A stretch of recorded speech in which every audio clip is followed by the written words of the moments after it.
Hello friends, welcome back to my YouTube channel. आज की हमारी वीडियो का टॉपिक है ट्रांसपोर्टेशन इन ह्यूमन बीइंग्स। तो चलिए पढ़ते हैं।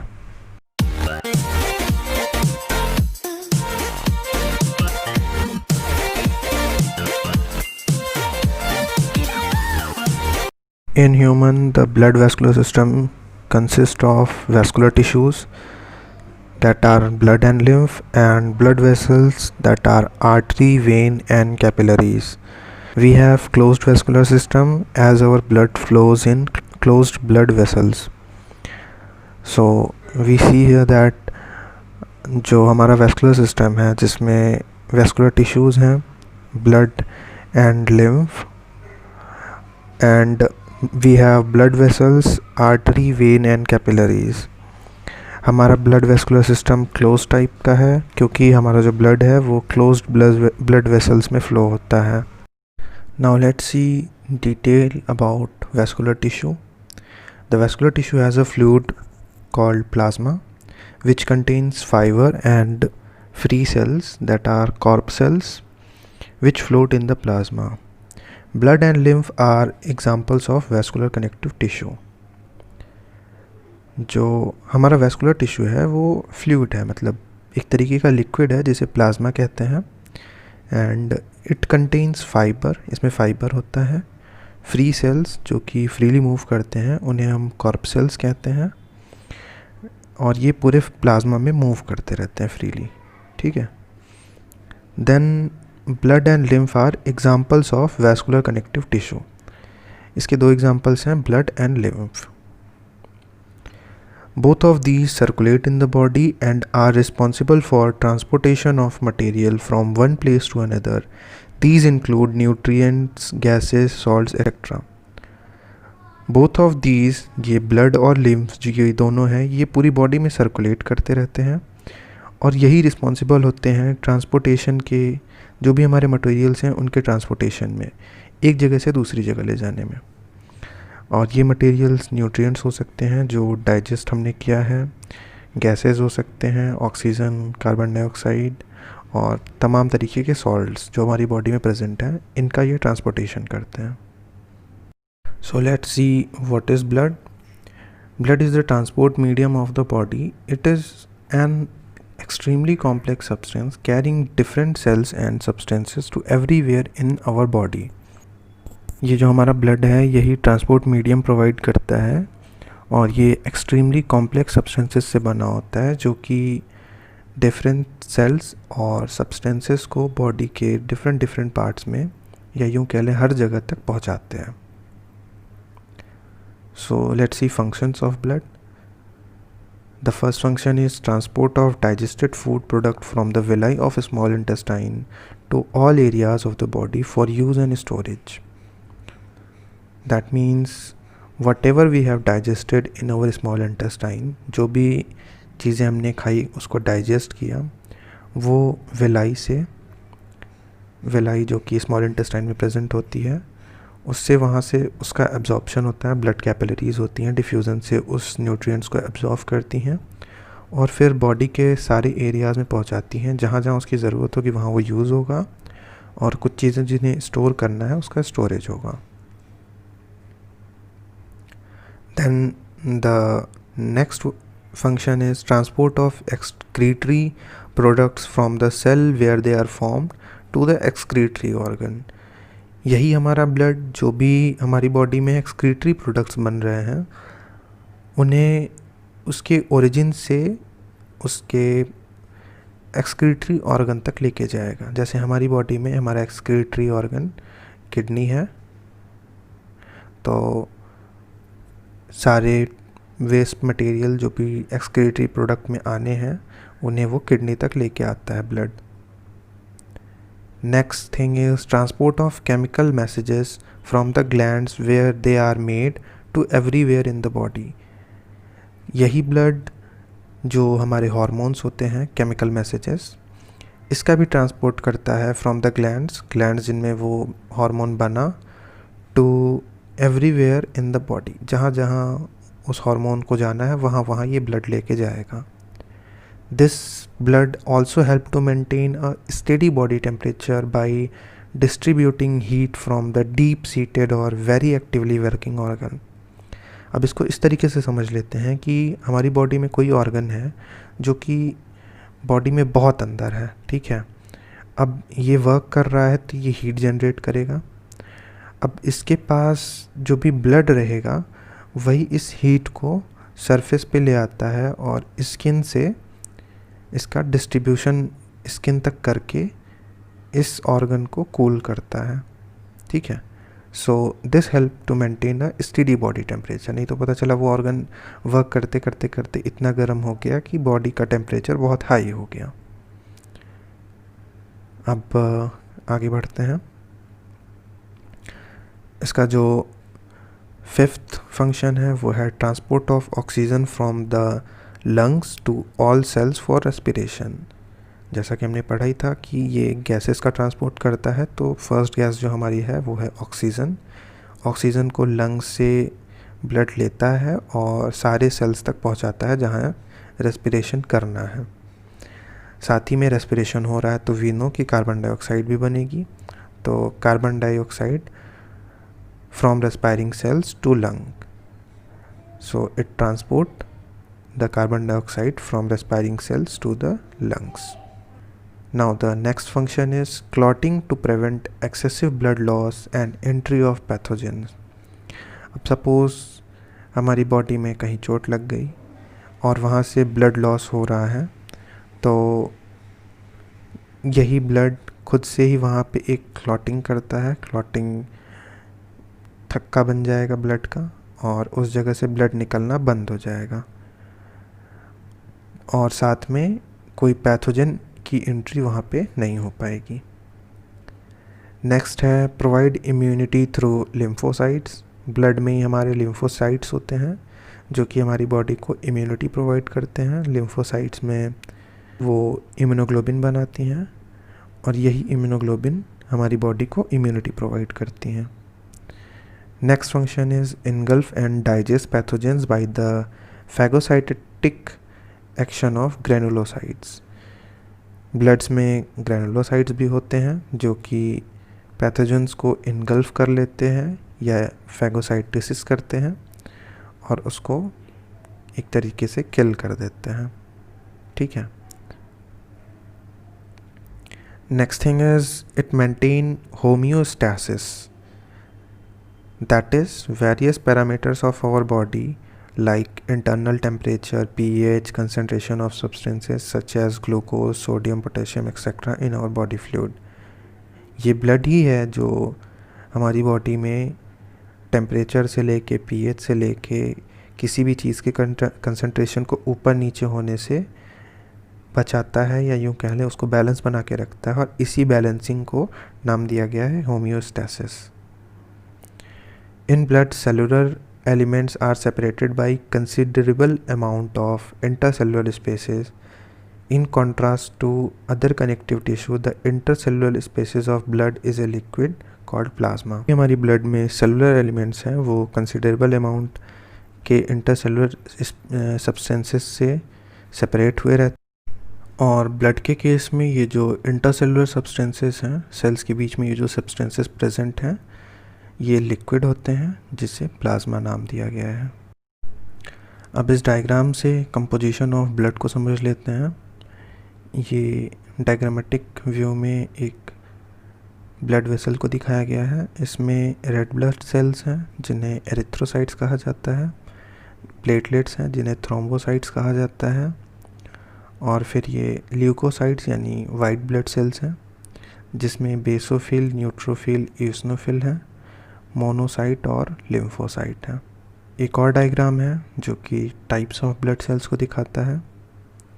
इसमें पहला रेड ब्लड सेल, दूसरा वाइट ब्लड सेल, तीसरा प्लेटलेट्स। वापस से इनका वाइट ब्लड सेल्स में neutrophil, eosinophil, basophil, lymphocyte, monocyte और प्लेटलेट्स जो कि ब्लड क्लॉटिंग में हेल्प करते हैं। तो चलिए इनके बारे में डिटेल में पढ़ते हैं। सबसे पहले आता है plasma. It is a slightly alkaline viscous aqueous solution It is viscous because of presence of various protein and other cellular materials. ये स्लाइटली एल्कलाइन होता है, इसका pH एल्कलाइन होता है, मतलब बेसिसिटी की तरफ होता है, और ये विस्कस है। एंड इट इज़ विस्कस, ये विस्कस क्यों है? क्योंकि इसमें various type of protein present है and other cellular materials. About 55% of total volume of blood is plasma and 30 to 35% of total extracellular fluid is plasma। जो blood का total volume है उसका 55% प्लाज्मा है एंड ब्लड के अलावा जो total extra cellular fluid हमारी बॉडी में है उसका 35% नियरली प्लाज्मा है। It contains various substances of blood in form of colloidal solution. The protein are prothrombin associated with blood clotting, immunoglobulin that is for defense, and hormones, etc. Various inorganic materials include sodium, potassium, calcium, magnesium, chloride ions, and these are also present in plasma.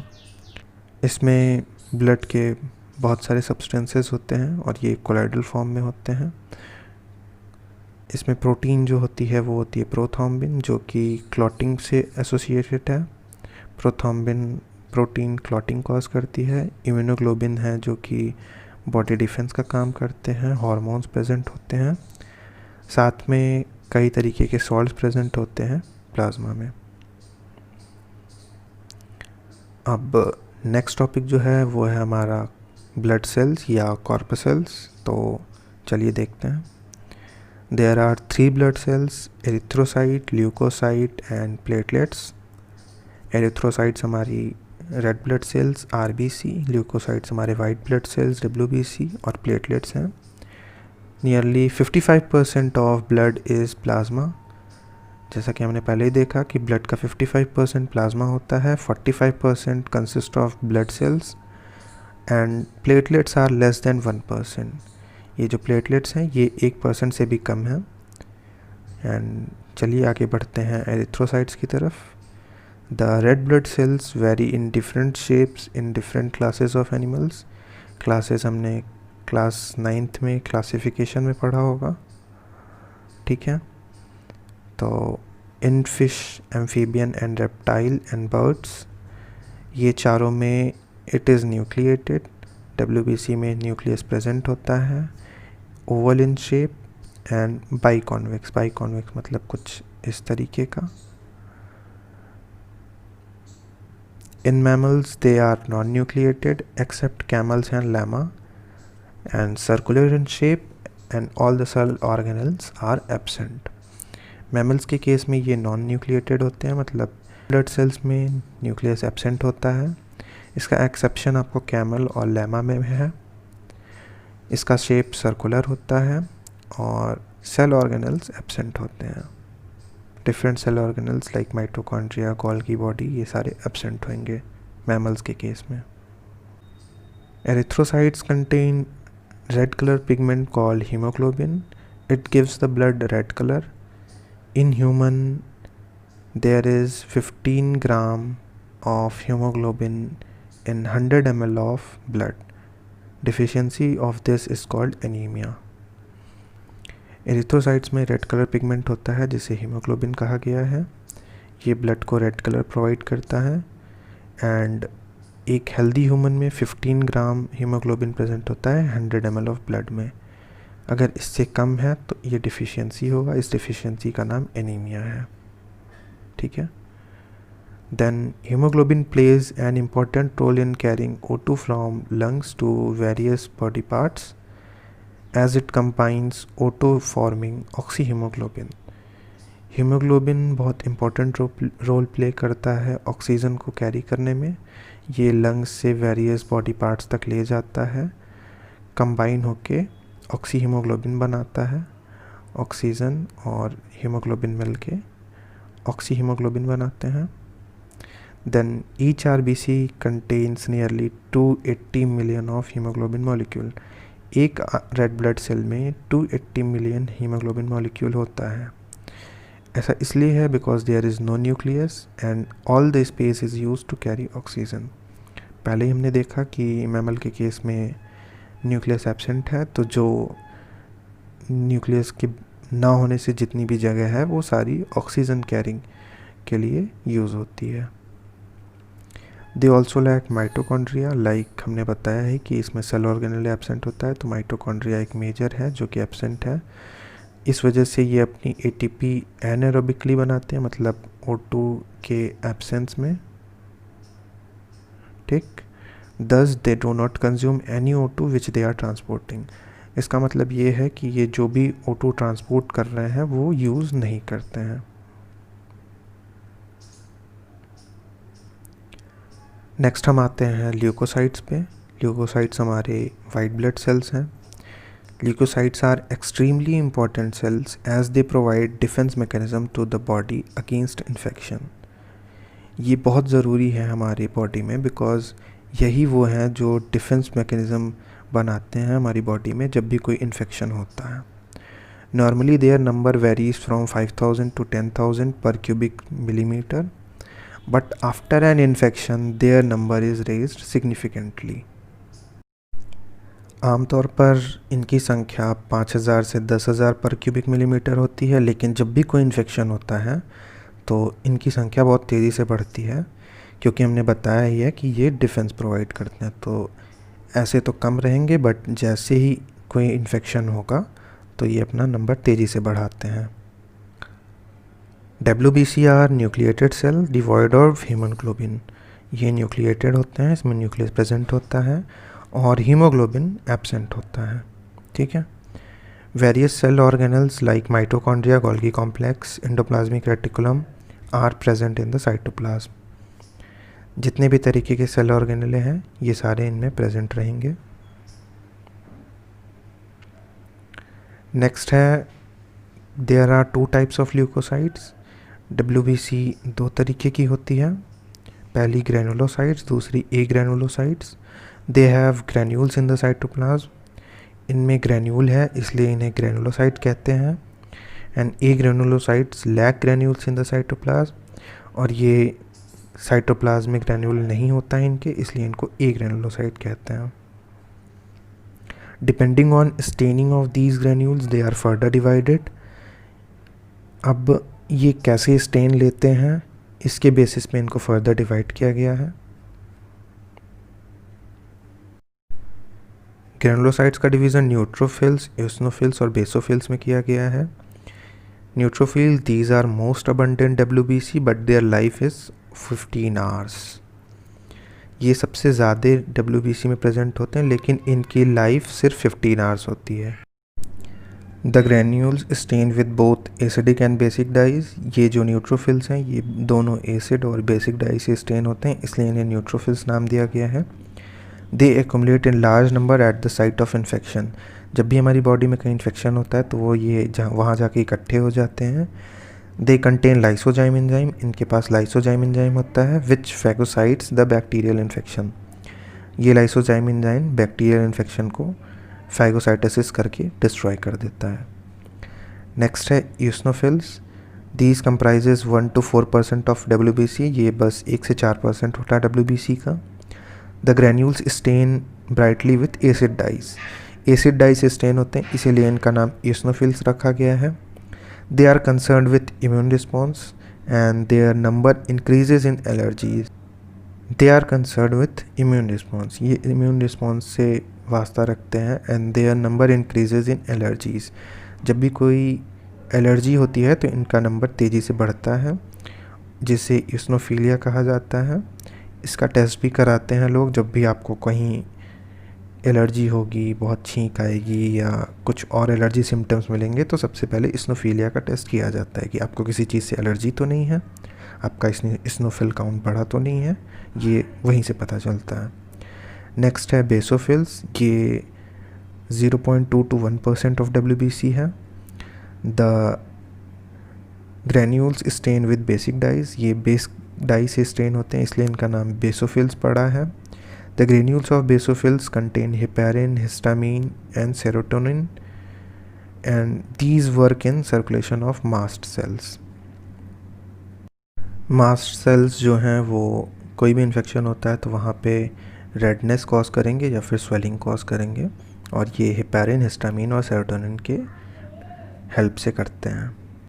Next आते हैं हमारे ए granulocyte, जिसमें granule present नहीं होता है। इसका पहला है लिम्फोसाइट, दूसरा है मोनोसाइट और तीसरा है थ्रोम्बोसाइट्स। चलिए लिम्फोसाइट्स को देखते हैं। About 25 to 30% of total WBC of blood are lymphocytes. Their lifespan is variable. Some lymphocytes live only for a few days, that are called short-lived lymphocytes, while other for several years they are called long-lived lymphocytes. Lymphocytes provide defense to body against invasion of bacteria or other organism. जो lymphocyte है इसकी number 25 to 30% होता है total WBC के, और ये इनका life span variable होता है। कुछ जो होते हैं वो बहुत शॉर्ट लिव्ड होते हैं और कुछ बहुत लंबे समय तक के रहते हैं, तो उन्हें लॉन्ग लिव्ड लिम्फोसाइट कहते हैं। Lymphocytes provide defence to body. ये जो लिम्फोसाइट है ये बॉडी में डिफेंस प्रोवाइड करते हैं अगेंस्ट इन्वेजन। जब भी कोई बैक्टीरिया का अटैक होगा या किसी अदर ऑर्गेनिज्म का, तो वो उसके अगेंस्ट डिफेंस प्रोवाइड करेंगे। In contrast to granulocytes and monocytes which directly attack invading organism, lymphocytes destroyed them by producing antibodies. जो ग्रेनुलोसाइट्स और मोनोसाइट्स हैं ये डायरेक्टली जहाँ पे बैक्टीरियल अटैक हुआ है वहाँ जाके वर्क करते हैं, लेकिन जो लिम्फोसाइट है ये हमारा जो भी अटैक होगा किसी भी चीज़ से उसको डिस्ट्रॉय करने के लिए एंटीबॉडी बनाएगा। नेक्स्ट जो है वो है हमारा monocyte. Monocyte comprises 2 to 8% of the total WBC count. Monocytes are most active WBC and so also actively phagocytic. They form a second line of defence in the body. ये जो monocyte है ये 2 से 8% होता है टोटल WBC काउंट का, and ये most active WBC का पार्ट है। एंड ये इसलिए ऐसा है क्योंकि ये एक्टिवली फैगोसाइटोसिस करता है and it form second line of defence in the body. तो लिम्फोसाइट के बाद मोनोसाइट का नंबर आता है डिफेंस में। नेक्स्ट जो है वो हमारा है थ्रोम्बोसाइट। इसे ब्लड प्लेटलेट्स कहते हैं। ये नॉन न्यूक्लिएटेड होते हैं, इनमें न्यूक्लियस एब्सेंट होता है। They are formed from giant cells. ये जाइंट सेल्स मतलब बड़े साइज के सेल्स से बनते हैं जिसे मेगा कैरियोसाइट्स कहते हैं। बोन मैरो हमारे फीमर में होती है, जो हमारे लेग की बोन है वहाँ पे बोन मैरो है, और वहीं पे ये ब्लड प्लेटलेट्स यानी थ्रोम्बोसाइट्स का प्रोडक्शन होता है।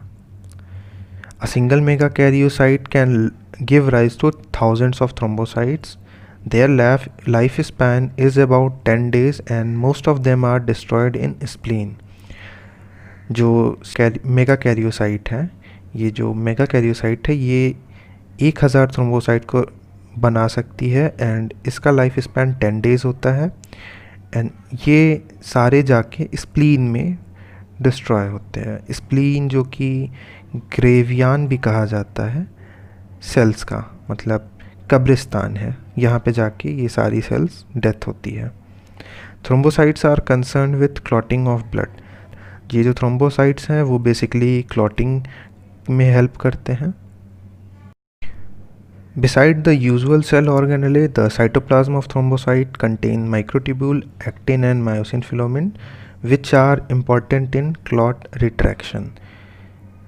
नॉर्मल सेल ऑर्गेनेले तो प्रेजेंट है ही थ्रोम्बोसाइट्स में, इसके अलावा माइक्रोट्यूब्यूल, एक्टिन, मायोसिन फिलामेंट भी प्रेजेंट होते हैं जो कि क्लॉट बनाने में हेल्प करते हैं। During clotting of blood, thrombocyte adhere to one another forming a platelet plug that assist in stopping bleeding. तो जो भी थ्रोम्बोसाइट्स हैं वो एक दूसरे से चिपक जाते हैं और एक प्लेटलेट प्लग बनाते हैं जो कि अल्टीमेटली ब्लीडिंग को स्टॉप करता है। अब जो हमारा नेक्स्ट टॉपिक है वो है lymph. When circulating blood reaches the capillaries, part of its fluid content passes into the surrounding tissues as tissue fluid. Some of it, however, is returned to the circulation through a separate system of lymphatic vessel. The fluid passing through lymphatic system is called lymph. जब भी circulating blood जिसका circulation हो रहा है वो capillaries के पास पहुंचता है, तो वहाँ पे उसका कुछ फ्लूइड पास करके सराउंडिंग टिश्यूज़ में चला जाता है और इसे टिश्यू फ्लूइड कहते हैं। यही टिश्यू फ्लूइड सर्कुलेशन में रिटर्न किया जाता है एक सेपरेट लिम्फेटिक वेसल सिस्टम से, और इस फ्लूइड को देन लिम्फ कहा जाएगा। एक बार फिर से समझ लेते हैं, जो भी ब्लड सर्कुलेट कर रहा है वो जब कैपिलरीज़ के पास पहुंचता है तो उसका कुछ पार्ट सराउंडिंग टिश्यू में चला जाता है। जो भी कैपिलरी के पास टिश्यू होगी वो वहाँ पे ये उसका फ्लूइड चला गया। इस फ्लूइड को टिश्यू फ्लूइड कहा जा रहा है क्योंकि टिश्यू में है। अब इस फ्लूइड को वापस से सर्कुलेशन में भेजा जाता है एक separate system of lymphatic vessels से, और इस लिम्फेटिक वेसल में जो फ्लूइड है उस फ्लूइड को लिम्फ कहा जाएगा। Lymph is a transudate from blood and contains the same protein as in plasma but in smaller amount and is somewhat different proportion. Lymph is transudate. Transudate का मतलब होता है filtrate, इसको आप filtrate समझ सकते हैं। एंड ये ब्लड का फिल्ट्रेट है तो इसमें सेम अमाउंट ऑफ प्रोटीन होगा जैसा कि ब्लड प्लाज्मा में है, बट इन स्मॉलर अमाउंट, मतलब थोड़ा सा कम रहेगा और इसका प्रोपोर्शन भी थोड़ा सा कम रहेगा। It does not have any RBC but lymphocytes are present in large number. इस लिम्फ में कोई भी आरबीसी नहीं होती है, ये नोट करने वाली बात है, लेकिन लिम्फोसाइट्स का नंबर बहुत ज़्यादा होता है। Lymph carries materials from the tissues into the blood stream and destroy invading micro organism. Lymph जो है वो मटेरियल्स को टिश्यू से ब्लड तक ले जाता है लिम्फेटिक वेसल्स से, और जो भी वहाँ पे माइक्रो ऑर्गेनिज्म होंगे उन्हें वो डिस्ट्रॉय करेगा। हमने different types of blood tissues के बारे में जान लिया और ब्लड सेल्स के बारे में जान लिया, तो अब चलते हैं ब्लड वेसल्स की तरफ। In close type of vascular system blood vessels are of 3 types: arteries, veins and capillaries. Closed vascular system में ब्लड वेसल्स 3 टाइप की होती है: artery, vein and capillaries. Arteries carry pure और oxygenated blood from heart to different body organs. ये arteries जो हैं वो blood को हार्ट से लेकर डिफरेंट बॉडी ऑर्गन्स तक पहुंचाती हैं। इसका एक्सेप्शन आपको पल्मोनरी आर्टरी में मिलेगा। ये डीऑक्सीजनेटेड ब्लड को हार्ट से लंग तक ले जाती है। Veins carry impure, or we can say deoxygenated blood from different body organs to the heart. Veins जो भी डीऑक्सीजनेटेड ब्लड है जिसमें कार्बन डाइऑक्साइड प्रेजेंट है वो बॉडी ऑर्गन से हार्ट के पास लेके आता है, except pulmonary vein. Pulmonary vein इसका एक्सेप्शन है, that carries oxygenated blood from lung to heart. ये पल्मोनरी वेन ऑक्सीजनेटेड ब्लड जो कि लंग से ऑक्सीजन रिच आ रही है उसे हार्ट तक लेके आएगा। Then a thin network of blood capillaries is present in the walls of blood vessels itself that provide blood supply and other necessary things to blood. आप कुछ बेसिक डिफरेंस समझ लेते हैं आर्टरी और वेन के बीच में। Artery, it carries blood from heart to the organs. All the arteries carry pure blood except pulmonary artery which carries impure blood. जैसा कि हमने देखा ही कि आर्टरीज हार्ट से डिफरेंट बॉडी ऑर्गन्स तक प्योर ब्लड की सप्लाई करते हैं, एक्सेप्ट पल्मोनरी आर्टरी। इसका एक्सेप्शन पल्मोनरी आर्टरी है जो कि इम्प्योर ब्लड कैरी करता है हार्ट से लंग तक। वहीं वेन के केस में it carries blood from organ to heart. All the veins carry impure blood except pulmonary vein which carries pure blood. तो यहाँ पे देखा जाए तो वेन्स ऑर्गन से हार्ट तक ब्लड लेके आते हैं और ये इम्प्योर कार्बन डाइऑक्साइड इसमें होता है, एक्सेप्ट पल्मोनरी वेन। इसका एक्सेप्शन पल्मोनरी वेन है जो कि ऑक्सीजनेटेड ब्लड या यूँ कह लें oxygen rich blood heart lung से हार्ट तक लेके आता है। Arteries, blood flows with high pressure and speed. Arteries में ब्लड हाई प्रेशर और स्पीड के साथ फ्लो करता है। जाहिर सी बात है कि हार्ट से पंप हो रहा है, इस वजह से इसमें हाई प्रेशर रहेगा। और वहीं वेन के केस में blood flows with low pressure and speed, मतलब हार्ट इसको पंप नहीं कर रहा है, इस वजह से इसमें लो प्रेशर रहेगा। Arteries are deep situated in the body, arteries body में अंदर की तरफ होती हैं। Veins are superficial just below the skin, veins हमेशा सरफेस पे होंगी, मतलब स्किन के जस्ट नीचे मिल जाएंगी आपको।